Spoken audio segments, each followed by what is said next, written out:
104편은 온 세상을 지으실 뿐 아니라 모든 피조물을 돌보시고 채우시는 창조주 하나님께 올려드리는 그런 찬양 시편입니다. 이 시편은 명백히 창세기 1장에 대한 묵상에서 나온 그런 시입니다. 시인은 눈에 보이는 창조 세계를 보면서 마치 하나님이 입고 계시는 찬란한 옷인 것처럼 그렇게 묘사하고 있습니다. 시편 104편 1절부터 4절을 같이 봉독합니다. 시작. 내 영혼아 여호와를 송축하라. 여호와 나의 하나님이여 주는 심히 위대하시며 존귀와 권위로 옷을 입으셨나이다. 주께서 옷을 입으신 같이 빛을 입으시며 하늘을 휘장같이 치시며 물에 자기 누각에 들보를 얹으시며 구름으로 자기 수레를 삼으시고 바람 날개로 다니시며 바람을 자기 사신으로 삼으시고 불꽃으로 자기 사역자를 삼으시며. 하나님께서 빛을 입으셨다는 것은 창세기 1장의 창조의 첫날에 빛을 만드신 것을 말씀하는 것이고, 하늘을 휘장같이 치셨다, 텐트를 치셨다는 것은 둘째 날에 하늘을 펼치신 것을 시적으로 표현한 말씀입니다. 이 3절과 4절은 바로 그 텐트 같은 하늘 위에, 그 하늘 위에 하나님이 당신의 왕궁을 세우시고 하늘나라를 세우시고 구름 수레를 타시고 바람 날개로 다니시며 바람과 불을 당신의 사역자로 부리시면서 이 세상을 다스리신다고 이렇게 노래합니다. 이제 시편 104편 5절부터 9절을 함께 보시겠습니다. 시작. 땅에 기초를 놓으사 영원히 흔들리지 아니하게 하셨나이다. 옷으로 덮음같이 주께서 땅을 깊은 바다로 덮으시매 물이 산들 위로 솟아올랐나이다. 주께서 꾸짖으시니 물은 도망하며 주의 우레소리로 말미암아 빨리 가며 주께서 그들을 위하여 정하여 주신 곳으로 흘러갔고 산은 오르고 골짜기는 내려갔나이다. 주께서 물의 경계를 정하여 넘치지 못하게 하시며 다시 돌아와 땅을 덮지 못하게 하셨나이다.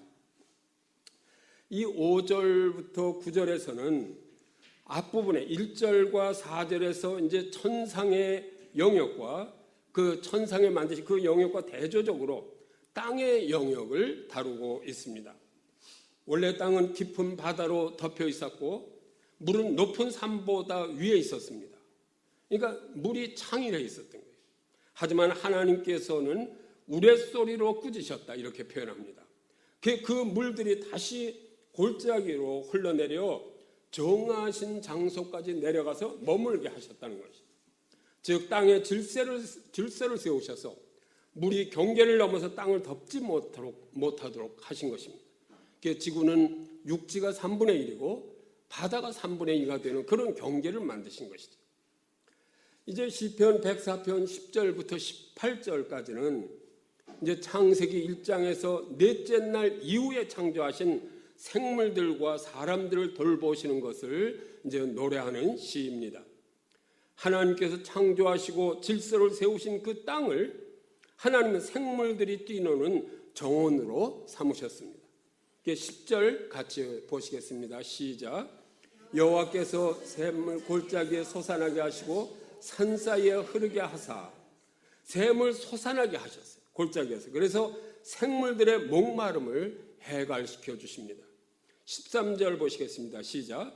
그가 그의 누각에서부터 산에 물을 부어주시니 주께서 하시는 일의 결실이 땅을 만족시켜 주시는도다. 10절에서 땅에서 샘이 솟아나오게 하시고 13절에서는 누각에서 내리시는 비에 대해서 말씀하시는 거예요. 그러니까 밑에서 땅에서 샘이 솟게 하시고 위에서는 비가 내리게 하시는 것이죠. 여러분, 이 비가 흡족하게 내리지 않으면 이 땅은 메말라 죽습니다. 사람도 그래요. 지구도 3분의 2가 물인 것 같이 우리 인간도 3분의 2가 물로 된 존재 아니에요. 그래서 누가 그러더라고요. 우리 이 땅에 2mm의 비가 내리는 것이 얼마냐 그랬더니 2천억이, 돈으로 계산하면 2천억이 내리는 거예요. 2mm의 비가 오는 것도. 근데 감사치 않고 있는 거예요. 얼마나 감사한 거예요. 이 누각에서 비가 내리게 하시고 밑에서 샘물이 솟게 하시고. 16절 같이 보시겠습니다. 시작. 여호와의 나무에는 물이 흡족하며 곧 그가 심으신 레바논 백향목이로다. 그 비를 내리셔서 대표적으로 이제 백향목에 흡족하게 내려주셔서 백향목이 잘 자라게 하신다는 거예요. 그래서 17절에 보면 새들이 이제 그 백향목에 집을 짓게 만드시는 거예요. 그리고 19절 같이 보시겠습니다. 시작. 여호와께서는 달로 절기를 정하시며 해는 그 지는 때를 알도다. 창세기 1장에 보면요, 창조의 넷째 날에 해와 달을 창조하시죠. 그러니까 첫째 날엔 빛을 창조하시네요. 빛과 어둠을 창조하시고 거기에 해당하는 낮과 밤을 또 넷째 날에 창조하시는 거예요. 창세기를 보면요, 첫째 날, 둘째 날, 셋째 날을 창조하시고 넷째 날, 다섯째 날, 여섯째 날은 첫째 날은 넷째 날의 것, 또 둘째 날은 다섯째 날에 창조하신 걸 채우시고 이렇게 되는 것을 볼 수 있습니다. 그래서 이렇게 보면 해와 달을 창조하셔서 밤과 낮의 질서를 만드신 것을 기억하면서 노래하는 것이. 밤에는 젊은 사자가 활동하지만 낮에는 물러가 눕는다 이렇게 표현하잖아요. 사람은 낮에 이제 나와서 노동을 하고 저녁에는 눕습니다. 밤이 없어 보세요. 24시간 어떻게 노동하고 삽니까? 이 밤을 주신 하나님께 감사해야 돼요. 27절에 보면 하나님은 창조하신 생물과 사람들에게 때를 따라 먹을 것을 주신다고 했어요. 때를 따라 먹을 것을 주신다. 그리고 28절, 29절에서 그들의 생사가 하나님께 달려있음을 노래합니다. 때를 따라서 먹을 것 주시죠. 또 밑에서 샘물이 나게 하시죠. 비가 내리게 하시죠. 그래서 사실 이 생사가, 생물과 인간의 모든 생사가 하나님께 달려있어요. 얼마나 그것이 감사한지 모릅니다. 우리는 그것을 확실히 알고 하나님께 감사하면서 사는지. 시인은 결론적으로 창조 세계에 대한 하나님의 통치와 돌보심을 통해 하나님께 영광을 돌립니다. 그것이 31절입니다. 같이 우리도 이 말씀을 봉독하면서 영광 드리시기 바랍니다. 시작. 여호와의 영광이 영원히 계속할지어 여호와는 자신께서 행하신 일들로 말미암아 즐거워하시리로다. 예. 그래서 시인은 온 세상을 창조하시고 돌보시는 하나님을 평생도록 찬양하겠다고 헌신을 다짐합니다. 우리도 이 33절을 봉독하면서 다짐하시기 바랍니다. 33절 같이 보십니다. 시작. 내가 평생토록 여호와께 노래하며 내가 살아있는 동안 내 하나님을 찬양하리로다. 예.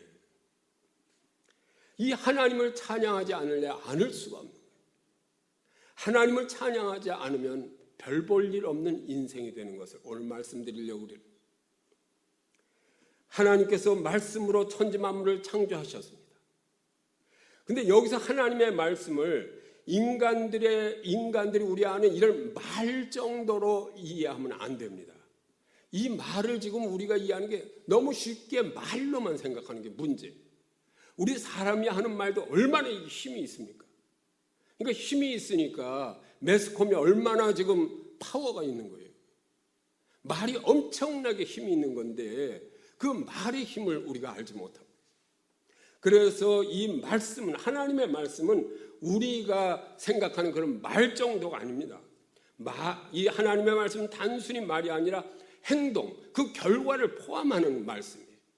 그 말씀으로 천지를 창조하실 때 빛이 있으라 그러면 빛이 생기는 거죠. 결론이 있는 거예요. 이게 말씀의 위력이에요. 그 말씀이 육신이 돼서 이 땅에 오신 분이 예수 그리스도, 그분 하나님이시라고요.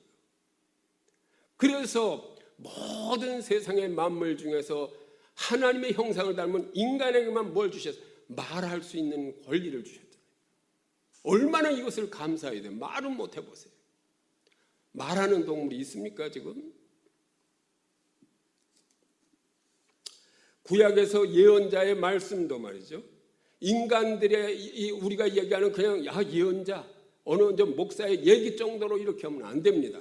그 말에는 틀림없이 변화가 있어요. 말을 할 때는 구약에 보면 부패와 불의로 가득할 때 이제 하나님의 말씀을 대언하는 것이 예언자 아니에요. 근데 그 대언한 말씀 가운데는 창조력이 있는 거예요. 새로운 창조가 나타나. 그러므로 예언자들이 말씀을 대언할 때 부패와 불의가 정의롭고 사랑스럽게 변하는 것을 볼 수 있습니다. 이게 창조의 하나님께서 우리에게 말을 주셨으므로 우리도 예언자와 같은 그 창의력이 있는 그런 말을 우리가 할 수 있어야 돼요. 이것이 성도의 능력인데 이것을 능력 있게 행사하지 못하는 것이 이게 아쉽다. 오늘 본문에 보면 하나님의 말씀은 혼돈에서 질서를 가져오며 온갖 종류의 좋은 일을 일으키시는 거예요. 창세기 1장 26절 같이 보시겠습니다. 시작. 하나님이 이르시되 우리의 형상을 따라 우리의 모양대로 우리가 사람을 만들고 그들로 바다의 물고기와 하늘의 새와 가축과 온 땅을 다스리게 하셨다. 이게 사실로 믿으십니까? 하나님의 인간을 창조하실 때 하나님의 형상대로 만드셨고 하나님께서 창조하신 것을 손수 만드신 모든 것을 다스리게 위임하신 거예요. 우리는 청지기예요. 그러니까 하나님의 말씀으로 창조하신 걸 우리에게 말을 주시면서 다스리라고 그러셨으면 인간의 말도 능력이 있어야죠. 말을 한마디 하면 천지만물을 다스릴 능력을 우리에게 주셨는데 왜 그 능력을 행하지 못하고 그냥 말에 그치냐고요. 그냥 말만 하고 말아 그냥. 이것이 안 되는 것이라고. 이것이. 그러므로 하나님의 자녀인 우리의 말도 이 창조력이 있어야 돼요. 왜? 창조의 하나님께서 우리를 창조하시고 그 모든 만물을 다스리라고 우리에게 위임하셨기 때문에 우리는 만물을 다스려야 하기 때문에 능력 있는 말을 할 수 있어야 됩니다. 창의력이 있는 말을 할 수 있고 세상이 변하는 말을 우리가 할 수 있어야 된다는 거죠. 이렇게 원래는 만드셨는데 그런데 죄가 들어와서 타락했습니다. 그래서 우리가 신약 성경에 그렇게 돼 있지만 우리 교회에서 이 창의력에 대해서 창조력에 대해서 강조를 하지 않고 이 타락한 것에 대해서만 강조해요. 물론 타락했죠. 예수 그리스도께서 오셔서 우리를 회복시켜 주셨어요. 타락과 회복. 여기만 초점을 맞추면 안 돼요. 타락에서 회복되었으면 우리에게 다스리라고 맡겨주신 그 지도력, 그 청지기의 지도력이 우리에게 다시 회복돼야 되지 않겠어요? 그것이 안 되면 회복에 무슨 의미가 있겠어요? 하나님의 자녀로 에덴 동산에 있던 아담과 하와 같이 우리를 회복하신 줄 믿으시기 바랍니다. 우리가 믿지 않고 그대로 살지 않는 거예요. 그러면서도 하나님께서 구원해 주셨는데도 나는 그저 용서받은 죄인이다. 이렇게 얘기하는 목회자들도 꽤 많아요. 용서받은 죄인은 지옥으로 가야지 죄인이니까. 왜 천국에 갑니까? 죄인은 지옥에 가야죠. 용서받고 또 죄를 지니까 밤낮 죄인이야. 내가 죄인이라도 또 죄를 짓더라도 곧 회개해야죠. 그리고 회복해야 돼. 하나님의 자녀로. 그리고 살다 또 한번 회복하고 해서 용서받은 의로운 자라고 의롭다고 인정해 주셨는데 왜 용서받은 죄인입니까? 그따위 말만 하고 다니니까 능력이 없고 그리스도인이 아무것도 아니죠. 이거 세상에. 변화도 없고.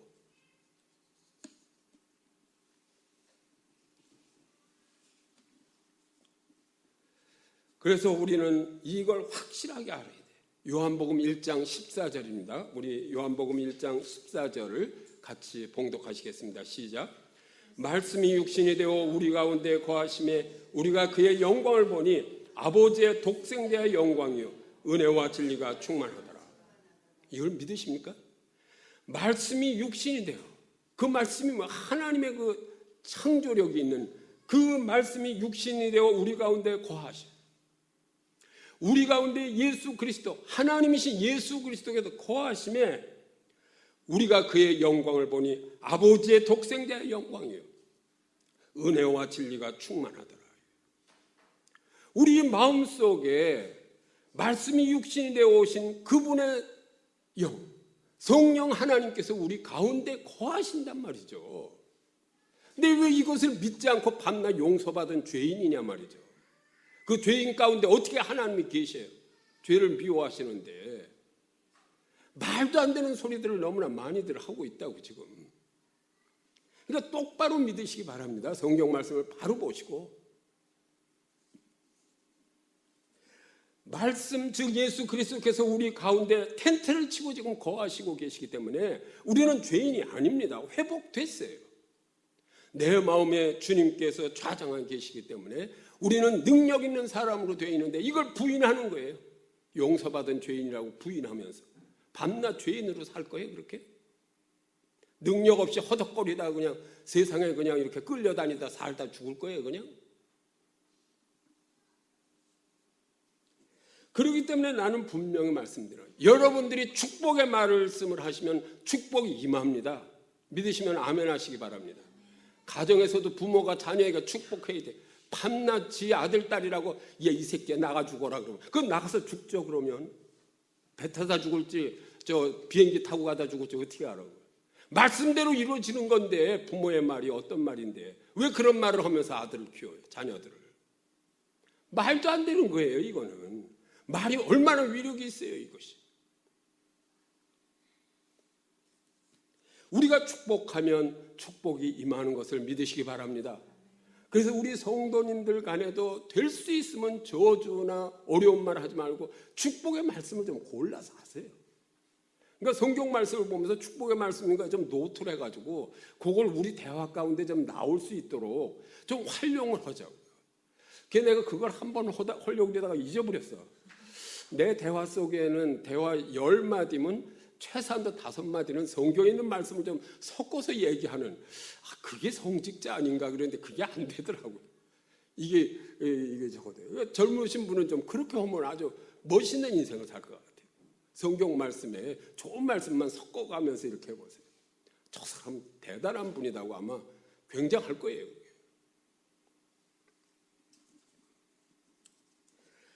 근데 우리가 이 말씀이 내 안에서 이게 정말 능력 있는 말씀으로 나타나면요. 거기에 뭐가 따르냐면 복이 뒤따르는 것이 구약 성경에 보면요. 이것이 구체적으로 나와 있어요. 복이. 그냥 형식적으로 하늘에 가는 것만 복이 아니라 이건 당연한 복이에요. 하늘의 시민권을 가는 거예요. 이 땅에 살면서도 복을 누리게 살도록 한 구약 성경 어디를 보세요. 구체적이고 세밀하지 않은 게 있나. 우리 신명기 8장 7절부터 10절을 한번 같이 보시겠습니다. 대표적으로 그 이스라엘에게 축복하시는 말씀인데 같이 보십니다. 시작. 내 하나님 여호와께서 너를 아름다운 땅에 이르게 하시나니 그것은 골짜기든지 산지든지 시내와 분청과 샘이 흐르고 밀과 보리의 소산지요 포도와 무화과와 석류와 감람나무와 꿀의 소산지라. 내가 먹을 것에 모자람이 없고 내게 아무 부족함이 없는 땅이며 그 땅의 돌은 철이요 산에는 동을 캘 것이라. 내가 먹어서 배부르고 내 하나님 여호와께서 옥토를 내게 주셨으므로 말미암아 그를 찬송하리라. 이렇게 구체적이잖아요. 내가 먹을 것이 모자람이 없고 이렇게 구체적으로 주시는 거예요. 복을 주실 때. 여러분에게 예수 그리스도를 믿고 이렇게 하면 대학교 4학년 취직 걱정 안 해도 취직되신다. 왜 그러면 하나님이 함께 하시기 때문에. 그걸 믿지 않고 하나님이 거기까지 해주실 리가 있어. 저 혼자 떠들고 믿지 않고 그러고 살아보세요. 계속권 취직해봐야 별 볼 일 없는 직장에 취직하는 거죠. 구체적이잖아요. 추상적이지 않습니다. 절대로 복이. 이 축복을 가리키는 히브리어는요. 베라카라고 해요. 베라카는 창조하다라는 동사 바라와 비슷합니다. 그래서 창조가 축복임을 이렇게 그런 의미가 함께 있음을 우리가 엿볼 수 있습니다. 이 히브리어로 축복에 해당하는 베라카라는 용어는 웅덩이를 뜻하기도 합니다. 웅덩이. 그래서 왜 웅덩이가 축복이냐?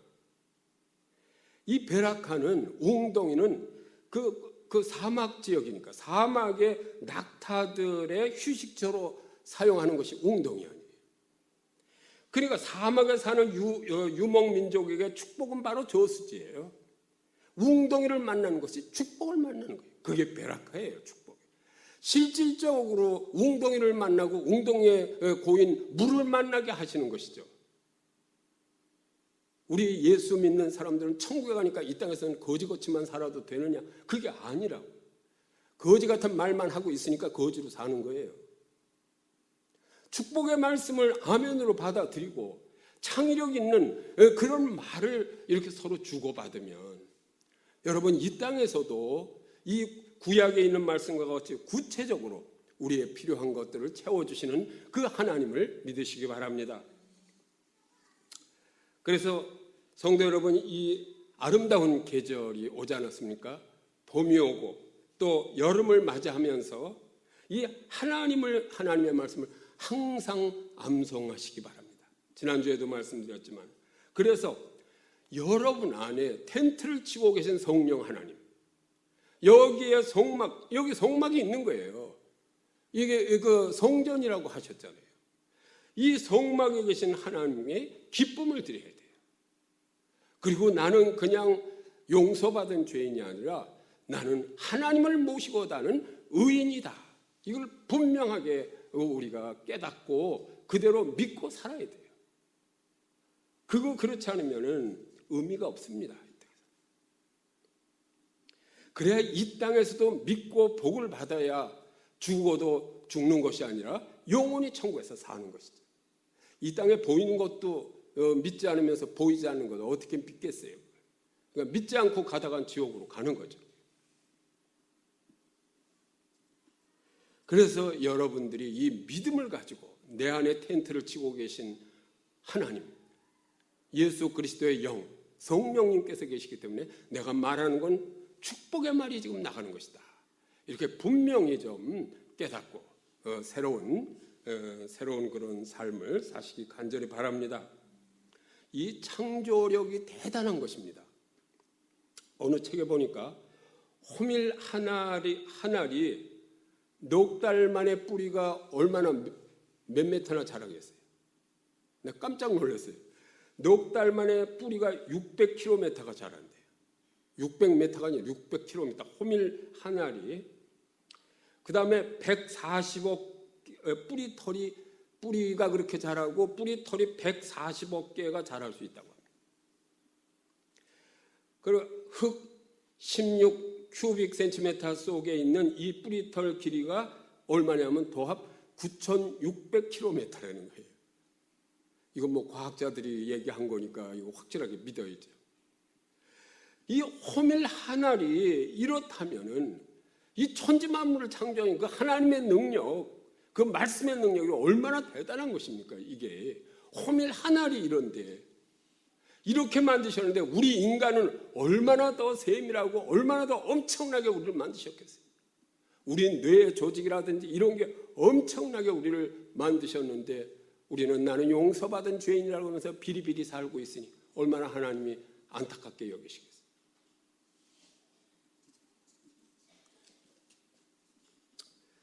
시편 104편 24절을 우리 함께 보시겠습니다. 시작.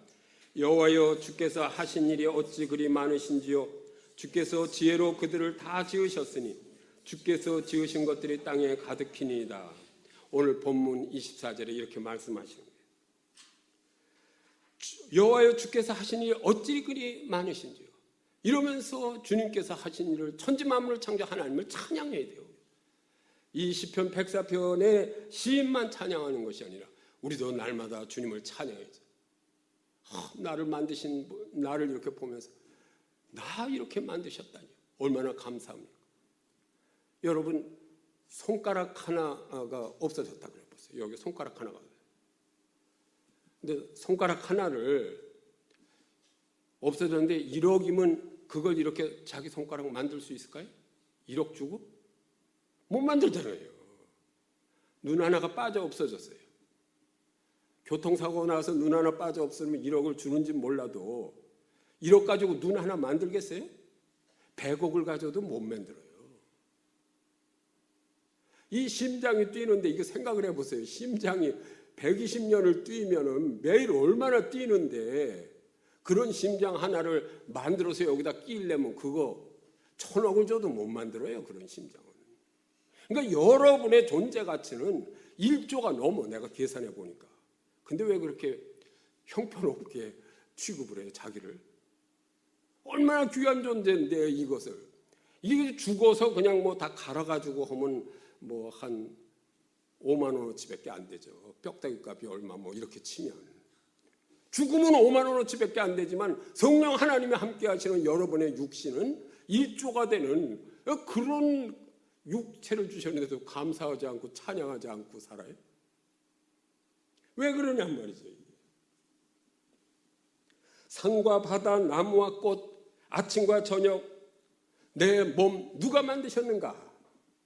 하나님께서 지혜로 만드셨음을 확실히 믿고 아멘 하시기 바랍니다.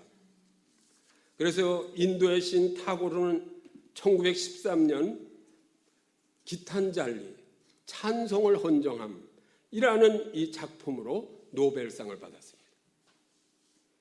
밤낮 제가 젊은 사람들하고 얘기할 때 이 얘기를 하지만, 아니 기독교인이 아닌 타고르도 하나님께서 만드신 천지 만물을 바라보며 노래해서 시를 써가지고 그래서 노벨상을 탔는데, 우리 성도들은 당연히 매일같이 천지 만물을 창조한 하나님을 찬양하면서 그 시를 쓰고 노벨상을 타야 되지 않겠어요? 나도 좀 금년에 은퇴하면 시도 좀 쓰고 그래야 될 것 같아요. 이게 시를 쓰려고 그래요. 그래서 1년에 시집이나 책 한 권은 다시 써야 되겠다. 요새 이제 수요 공동체에서 신명기를 하는데 내가 모르던 걸 다시 깨달았어요. 신명기가 이제 모세 마지막에 보니까 모세 이제 그 제2 다음 세대를 위해서 설교하는 게 신명기 아니에요? 그 다음 세대들에게 마지막 설교를 하고 그 마지막 설교를 뭘로 하느냐 신명기 한번 찾아보세요. 노래로 설교를 하고 있어요. 노래. 그 신명기의 모세의 노래가 그 마지막 젊은이들에게 주는 설교예요. 하나님이 하신 일, 그 출애굽 거기서부터 그걸 찬양하며 노래로 설교하는 그 모세를 한번 상상해 보세요. 그 전에부터도 읽었는데 그 이제 나에게 와 닿으니까 나도 여호수아를 세우듯이 후계자를 세우면서 모세와 같이 이렇게 하나님을 찬양하며 시를 쓰고 이러면서, 그러니까 그 모세가 가나안 땅에 꼭 들어가지 않아도 되는 거예요. 하나님의 입장에서 보면. 그러니까 인간이 보면 억울하잖아요. 모세가 거기까지 왔는데 요단강 앞에서 가나안 땅을 못 들어가면 얼마나 모세가 억울하겠어요. 억울할 거 없어요. 거기까지가 모세의 사명이에요. 가나안 땅을 넘어가서 하는 건 여호수아에게 딸린 거예요. 우리는 평생토록 하나님을 찬양하며 노래하며 살아야 하는 그런 존재인 것을 믿으시기 바랍니다. 시편 147편 1절 같이 보시겠습니다. 시작. 할렐루야, 우리 하나님을 찬양하는 일이 선하며 찬송하는 일이 아름답고 마땅하도다. 마땅한 거예요, 찬송. 또 시편 150편 6절입니다. 시작. 호흡이 있는 자마다 여호와를 찬양할지어다. 할렐루야.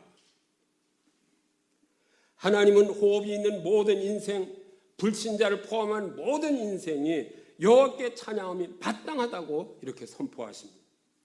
그런데 왜 우리는 하나님의 자녀라고 하면서 창조의 하나님을 믿지 않고 그 크신 하나님을 날마다 찬양하지 않습니까?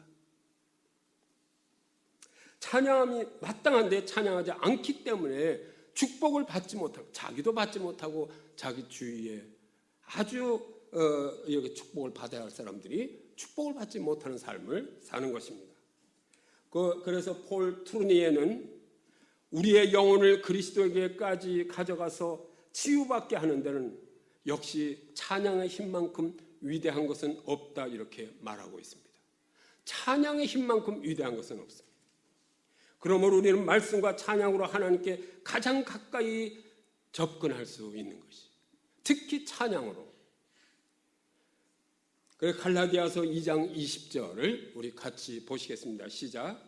내가 그리스도와 함께 십자가에 못 박혔나니 그런즉 이제는 내가 사는 것이 아니요 오직 내 안에 그리스도께서 사는 것이라고 이렇게 말씀하시잖아요. 분명히 이거 굉장히 중요한 말씀이에요. 갈라디아서 2장 20절을 내가 사는 것이야 오직 내 안에 그리스도께서 사신다고 하는 거예요. 이걸 확실하게 믿지 않는 사람은 올드맨, 옛사람이에요. 죽지 않은 사람이에요. 이걸 믿지 않는 사람. 뉴맨, 죽은 사람은 바로 이걸, 옛 나는 죽고 내가 예수 그리스도를 영접해서 이제 나는 내가 그리스도와 함께 십자가에 못 박혀 죽었어요. 옛사람은. 그리고 새 사람은 그리스도와 함께 내가 사는 거예요. 이것을 확실하게 믿으시기 바랍니다. 우리는 죄인이 아닙니다. 우리는 죄인이 아니라 의로운 하나님의 자녀인 것을 확실히 믿으시기 바랍니다.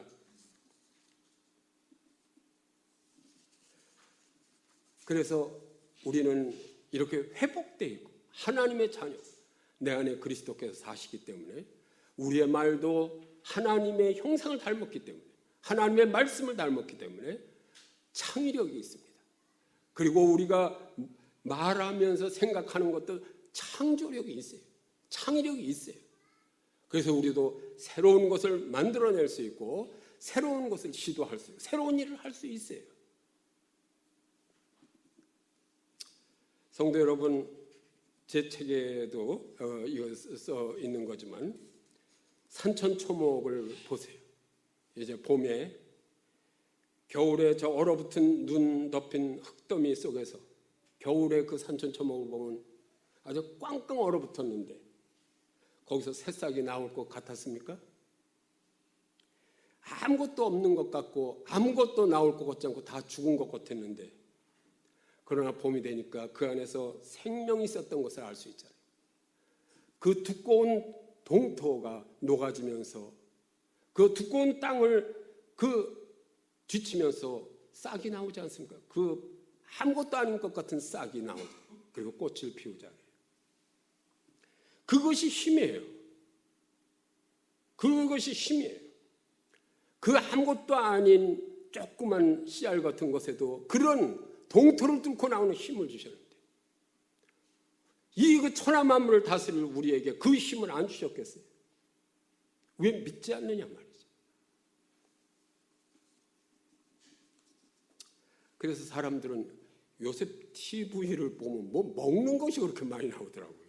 뭘 먹으면 몸에 좋고 뭘 먹으면 봄나무를 먹으면 몸에 좋습니다. 그 동토를 뚫고 나오는 힘이 얼마나 좋아요. 그 봄나무를 해서 먹으면 몸에 좋을 것 같아요. 그 한약에 나오는 것들이 다 그런 거예요. 세상에 그런 것들을 가지고 이제 의학적인 약재로 사용하는 거예요. 하나님께서 이 보잘것없는 들풀에도 꽃을 피울 생명을 넣어주셔요. 우리가 항상 찬양하며 우리가 말씀으로 에덴을 회복한 삶을 살면 우리 안에 넘치는 생명력을 주시는 것을 믿으시기 바랍니다. 우리 안에 죄가 있습니까? 아닙니다. 우리 안에 생명이 있습니다. 옛사람은 죽고 새사람이 그리스도와 함께 살고 있는 것을 확실히 믿으시기 바랍니다. 그런데 왜 우리에겐 봄이 되어도 이렇게 여름이 이제 활기찬 여름이 와도 생명력이 넘치지 않을까요? 첫째, 봄이 되어도 우리 서로 따뜻하지 않기 때문에. 왜 봄에 그 싹이 나오냐면 봄은 따뜻하기 때문에 그 얼어붙은 동토를 녹이기 때문에 싹이 나오는 건데 우리도 서로 따뜻한 말을 주고받으면서 복스러운 말을 주고받아야 거기서 이런 기적이 아니라 항상 그런 기적과 같은 그런 일이 일어나는 것을 믿으시기 바랍니다. 그리고 봄에 봄비가 내리시 물을 주어야 돼요. 그래야 생명의 불꽃을 피운다. 물을 주어야. 서로 물을 주듯이 잔잔하게 단비가 내리듯이 나눠줄 수 있습니다. 그래야 하나님의 능력과 같은 그 창의력이 우리에게 나타나서 우리도 더 크게 이렇게 나눠줄 수 있는 존재로 만드시는 것을 믿으시기 바랍니다. 이 따뜻함과 물을 어디서 찾아볼 수 있느냐 하면 에덴에서 찾아볼 수 있어요. 그래서 에덴을 회복하자고 오늘 말씀드리는 거예요. 에덴은 아담과 하와가 벌거벗고도 살 수 있는 그 따뜻한 곳이에요. 에덴은. 그러니까 우리가 에덴을 회복하면 그것은 따뜻한 벌거벗고도 코트 없이도 살 수 있는 것. 그것이 에덴이란 말이죠. 그리고 에덴에는 창세기에 보면 4개의 강이 흐르고 있습니다. 물이 넉넉합니다. 그래서 우리는 말씀으로 에덴에 강물이 흐르듯이 우리 안에서 그 암송한 말씀이 흘러나와야 돼.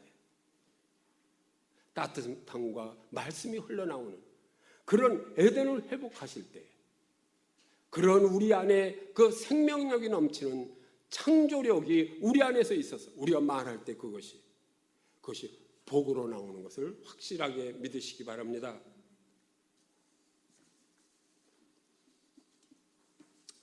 힐데가르드라는 학자는 말씀과 찬양은 삶이라고 했습니다. 그리고 있음, 존재, 영, 모든 파릇파릇 도단함 등 모든 창조성이다, 이렇게 한마디로 말하고 있습니다. 힐데가르드가 말씀과 찬양의 창조성이라고 고백하는 이유는, 힐데가르드는 서양이 나온 정치가요, 극작가요, 음악가요, 물리학자요, 식물학자였습니다. 그런데 후에 중병에 걸려서 말씀과 찬양으로 치유를 받고 이제 치유됐기 때문에 이렇게 표현하는 것입니다. 그는 이렇게 일기를 썼습니다. 내가 42세 7개월 되었을 때의 일인데 큰 섬광과 하늘을 열고 쏟아져 내려온 머리와 온 가슴과 온 마음에 불을 놓았다. 갑자기 나는 성경 말씀의 의미를 식별하며 맛보고 있었다. 시편, 복음서, 구약과 신약 등 동시에 여러 가지 병으로 골골하면서도 글 쓰는 일에 손을 대기로 마음먹었다. 일단 이렇게 결심하자마자 성경 말씀에 대한 깊고 심오한 설명이 덮쳐왔다. 그래서 나는 힘차게 찬양할 수 있었다. 찬양으로 나는 병상에서 일어날 힘을 받았고, 그 힘으로 내리 10년을 고스란히 서서 이 일을 끝까지 해낼 수 있었다. 이렇게 이야기하고 있습니다. 힐데가르드에게 말씀과 찬양은 그 진정으로 생명이었습니다. 그 생명이 그에게서 파릇파릇하게 돋아났기 때문에 그에게 에덴이 회복된 것입니다. 성도 여러분에게도 이 에덴이 회복되시기를 간절히 축원합니다. 파란 싹 사이로 꽃을 내미는 그 힘이 여러분의 청춘을 밀고 가십니까? 마지막으로 우리의 가슴을 적실 동무생각이라는 노래를 함께 이렇게 불러보면서 음미해 보고자 합니다. 이 동요 속에도 아주 큰 의미가 있어요. 제 책에 이렇게 써 있는 건데, 이 동무생각이라는 노래는 이은상 작사, 박태준 작곡입니다. 봄에 교향악이 울려 퍼지는 청라언덕 위의 백합 필적에, 이 청라라는 것은 푸른 비단을 깔아 나온 것 같은 언덕 위에, 청라언덕 위에 나는 흰나리 꽃 향내 맡으며 너를 위해 노래 부른다. 청라언덕과 같은 내 맘에 백합 같은 내 동무여, 너가 내게서 피어날 적에 모든 슬픔이 사라진다. 여기서 나는 청라언덕이고 너는 백합하라, 이렇게 표현하고 있습니다. 푸른 비단을 깔아 나온 것 같은 나의 마음에 백합 같은 너 피어나라, 이런 뜻이잖아요. 여기서 나는 백합을 예수 그리스도로 표현해 보십시오. 여기서 백합을 우리 성도들로 표현해 보십시오. 그리고 이 백합을 사랑하는 사람들로 표현해 보시기 바랍니다. 그리고 우리 마음속에 백합이 피어야 돼요. 예수 그리스도가 피어나야 되고, 우리 마음속에 우리 성도들이 피어나서 서로 중보하며 기도해야 돼요. 우리 사랑하는 사람들이 우리 마음속에 항상 떠올라야 돼요. 봄에 교향악이 울려 퍼지는 계절이 왔는데도 새싹이 나지 않으면 너무나 삭막하지 않겠습니까? 우리 마음속에 에덴을 회복하셔서 우리 모두 백합을 피우시기를 간절히 축원합니다. 2절, 더운 백사장에 밀려드는 저녁 조수 위에 흰새 뜰 적에 나는 멀리 산천 바라보면서 너를 위해 노래 부른다. 저녁 조수와 같은 내 맘에 흰새 같은 내 동무야, 너가 내게서 떠날 때에는 모든 슬픔이 사라진다. 이 동요 같은 것도 좀 시간적 여유가 있으면 조사를 다 해보려고 그래요. 이 시인들이 그리스도의 마음을 가지고 있어요. 크리스천의 마음을. 이 전욕 조수가 뭐예요? 파도. 조수는 파도. 전욕 파도와 같은 혼란한 내 마음에, 전욕 조수와 같은 전욕 그 흰새 뜰 적에, 혼란한 내 마음에 흰새 뜰 적에, 여러분 마음이 혼란합니까? 뭐가 일이 잘 안 되고 있어요? 흰새가 떠야 돼요. 흰새 같은 내 동무가 떠야 돼요. 예수님을 난 흰새라고 이렇게 표현하고 있어요. 예수님이 내 마음에 뜨실 때 흰새 같은 내 동무가 날아들면 나의 마음은 에덴으로 회복되어 모든 슬픔이 사라진다고 노래하지 않습니까? 저녁 파도와 같은 내 마음에 흰새 같은 댕무야 내 동무야 날아라. 파도와 같은 내 마음에 주님이 흰새가 되어 나르니, 파도 같은 내 마음에 사랑하는 성도들이 나르니, 우리 모두 에덴을 회복하셨어요. 흰새 주님께서 내 마음에 나르시도록 그렇게 하시기를 간절히 축원합니다. 3절, 소리 없이 오는 눈밭 사이로 밤의 장안에서 가등 빛날 때 나는 높이 성공 바라보면서 너를 위해 노래 부른다. 소리 없이 오는 눈밭 사이로 밤의 장안에, 캄캄한 밤의 장안에, 시내에서 가등이 빛나요. 캄캄한데 가로등이 빛나고 있어요. 거기에 가등 같은 내 동무야, 그 캄캄한 내 마음에 가등 같은 내 동무 예수 그리스도께서 내 안에 텐트를 치고 계신 그분이 빛을 비춰주신다며 내 마음에 모든 슬픔이 사라진다고. 이 노래를 그렇게 부르면 얼마나 아름답겠어요. 찬송가보다 더 아름다운 것 같아요. 이것이. 이 시인의 노래도 우리의 마음을 이렇게 감동시키시는데, 하나님께서 창조하신 이 천지 만물을 바라보면서 우리가 항상 하나님의 말씀을 묵상하며 찬양한다면 우리도 이런 정도의 시만 쓰겠어요? 이거보다 더, 탁월보다 더 위대한 시를 쓸 수 있어요.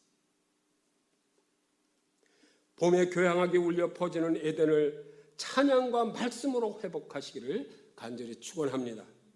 주님께서 나의 마음에 백합같이 피시고 내 마음에서 흰새같이 날아주시고 나의 마음에 가등같이 비춰주시면 주님과 나는 바로 에덴에서 사는 것 아니겠어요?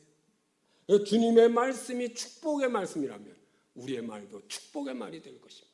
이 축복의 말을 서로 하면서 아름다운 에덴을 회복하면서 이 땅에서도 승리하는 성도 여러분 되시기를 간절히 바랍니다.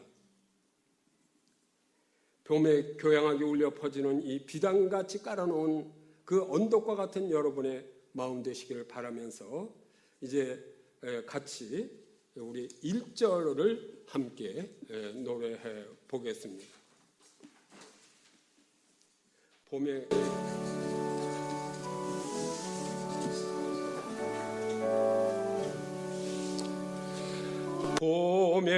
교향하기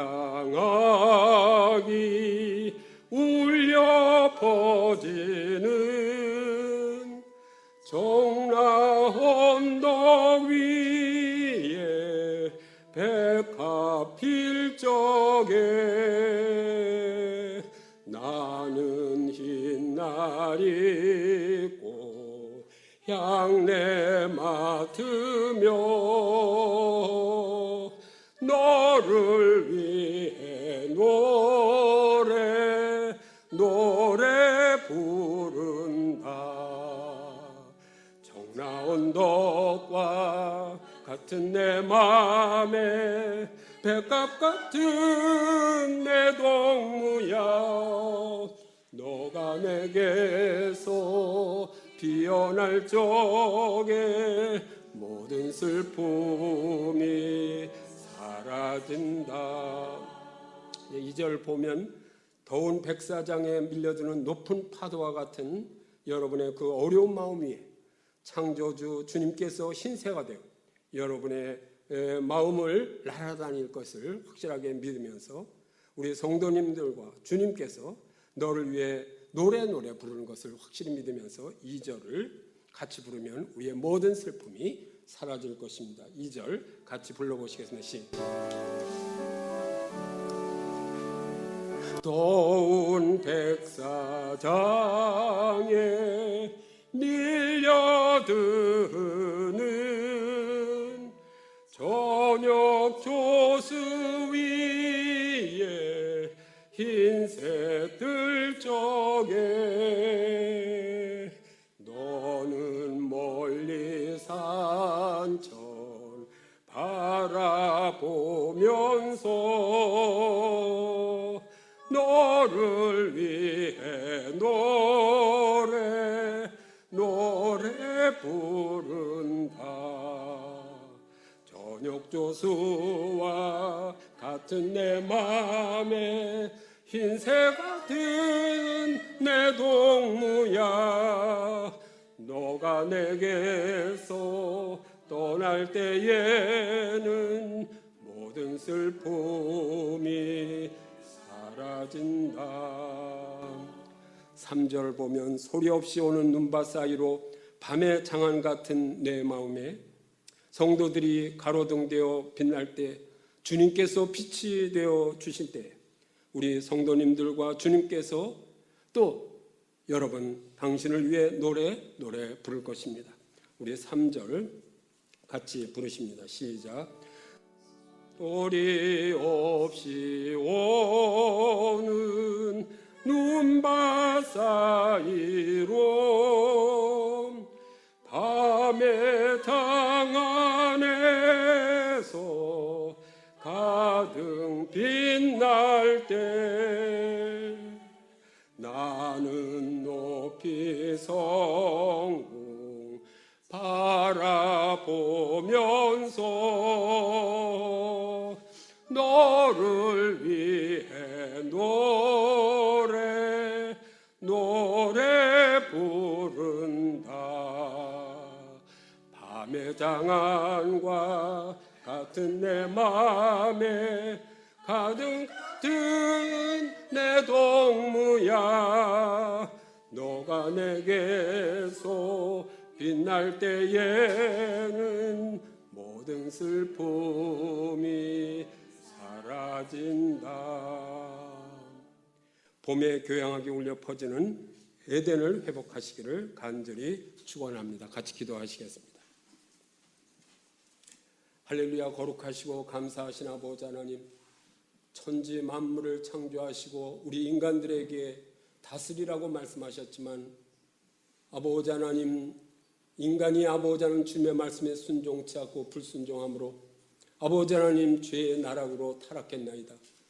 그러나 독생자 예수 그리스도께서 하늘 보좌를 버리시고 이 땅에 오셔서 아버지 하나님 십자가를 짊어지시고 우리의 모든 죄를 사해 주셔서 우리가 주님의 자녀로 다시 태어나게 하시니 감사합니다.